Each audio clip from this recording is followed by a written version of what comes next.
एक छोटे गांव में एक बुढ़िया रहती थी। वो बिल्कुल ही अकेली थी। उस बुढ़िया का कोई भी नहीं था। वो बुढ़िया बहुत ही गरीब थी। बुढ़िया रोज जंगल से लकड़ियां लाकर उन्हें बाजार में बेचकर अपना पेट बड़ी ही मुश्किल से भर पाती थी।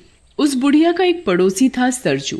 सरजू ने एक गाय पाल रखी थी, जिसका सरजू बिल्कुल भी ध्यान नहीं रखता था। यहाँ तक कि उसे खाने के लिए चारा भी बड़ी ही मुश्किल से देता था। एक दिन की बात है। इस गाय का मैं क्या करूं?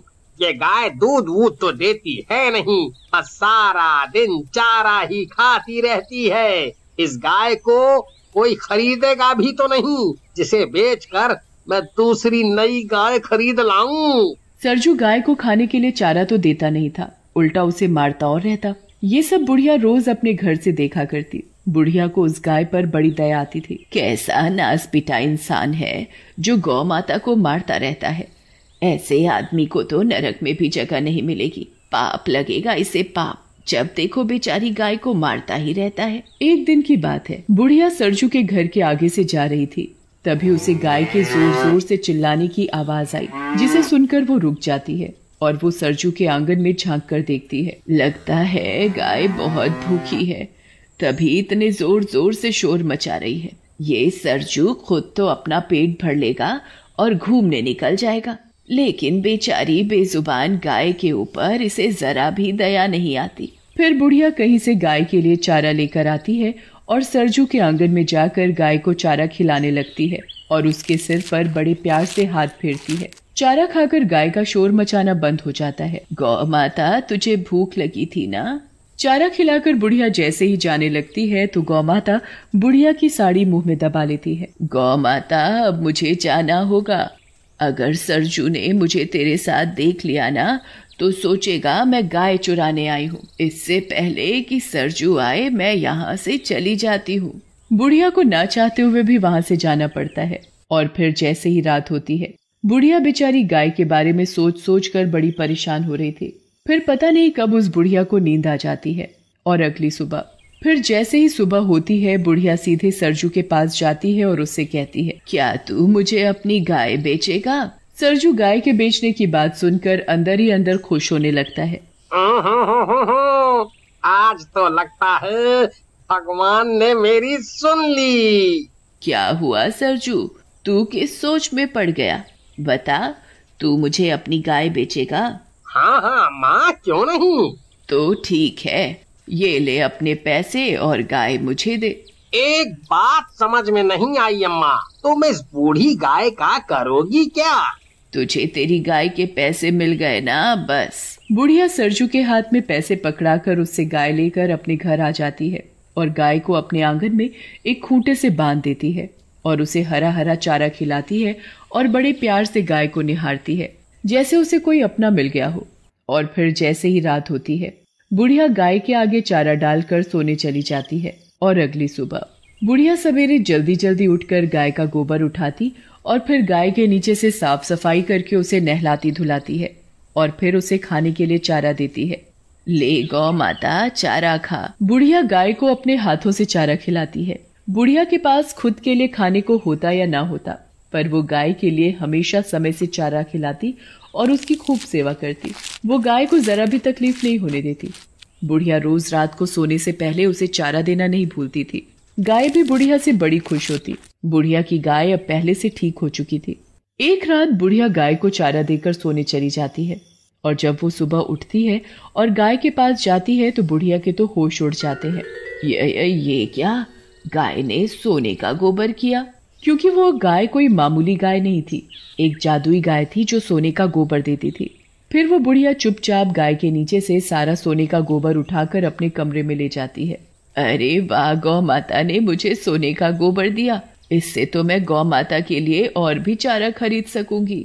फिर वो बुढ़िया सोने का गोबर बाजार में बेचकर गाय के लिए एक सुंदर घंटी खरीदती है और अपने और गाय के लिए बहुत सारा खाना खरीदती है। फिर बुढ़िया अपनी गाय को भी बढ़िया चारा खिलाती और खुद भी पेट भर खाना खाती है। भगवान तेरा बहुत बहुत धन्यवाद इस लाचार बेसहारा बुढ़िया की मदद करने के लिए। फिर जैसे ही शाम होती है, बुढ़िया हमेशा की तरह गाय को चारा देकर सोने चली जाती है और जैसे ही सुबह होती है, बुढ़िया जल्दी उठकर गाय के पास जाती है तो देखती है अरे ये क्या, गौ माता सोने का गोबर दे रही है। मैं इसे टोकरी में भर लेती हूँ और जल्दी से अंदर कमरे में ले जाती हूँ। फिर बुढ़िया गाय के नीचे से सारा सोने का गोबर एक टोकरे में भर कर कमरे में ले जाती है। ये गौ माता तो मेरे लिए वरदान है, वरदान। मैं इसे कल सुबह ही बाजार में बेच आऊंगी। फिर वो बुढ़िया उस गोबर को बाजार में ले जाकर बेच आती है और उन पैसों से अपने लिए बढ़िया सा घर और अपनी सुख सुविधाओं का सामान खरीदती है। अब बुढ़िया को किसी चीज की कोई कमी नहीं थी। अब बुढ़िया धीरे धीरे बहुत अमीर हो गई थी। अब तो बुढ़िया एक बहुत ही बड़े आलीशान घर में रहने लगी थी। उसके पास नौकर चाकर की कोई कमी नहीं थी। बुढ़िया ऐशो आराम की जिंदगी जी रही थी।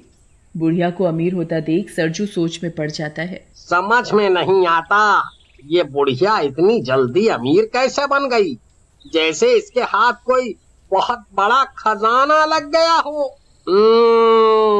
पता तो लगाना पड़ेगा, आखिर ये बुढ़िया इतनी जल्दी अमीर कैसे बन गई। फिर सरजू पता लगाने के लिए बुढ़िया के आंगन में पेड़ के पीछे छिपकर रात होने का इंतजार करने लगता है। फिर जैसे ही सुबह होने वाली होती है तो सरजू देखता है कि गाय सोने का गोबर दे रही है। ये देख सरजू की आंखें फटी की फटी रह जाती हैं। अरे दादा रे दादा, ये गाय तो सोने का गोबर दे रही है। अच्छा, तो अब समझ आया ये बुढ़िया इतनी जल्दी अमीर कैसे बन गई। गाय को सोने का गोबर देते देख सरजू सोचने लगता है। इस बुढ़िया के उठने से पहले मैं गाय के नीचे से सारे का सारा सोने का गोबर उठाकर घर ले जाता हूँ, बुढ़िया को पता भी नहीं चलेगा। फिर जैसे ही सरजू गाय के नीचे से गोबर उठाने लगता है तो गाय एक जोर की लात सरजू को मारती है और मन ही मन कहती है, गोबर लेगा, तेरे तो नसीब में गोबर ही गोबर है। सरजू गाय के नीचे से सोने का गोबर उठाने की लाख कोशिश करता है पर वो सोने का गोबर नहीं उठा पाता। इतने में ही बुढ़िया को आता देख सरजू छिप जाता है। बुढ़िया गाय के नीचे से बड़े आराम से सारा सोने का गोबर उठाकर अंदर कमरे में ले जाती है। अरे, इस गाय ने तो इस बुढ़िया को कुछ कहा भी नहीं। अगर मैं इस गाय का सोने का गोबर नहीं ले सकता तो इस बुढ़िया को भी नहीं लेने दूंगा। और अगले दिन जैसे ही सुबह होती है सरजू सरपंच के पास पहुंच जाता है और बुढ़िया के पास सोने का गोबर देने वाली गाय है के बारे में सरपंच को बताता है। क्या गाय सोने का गोबर देती है?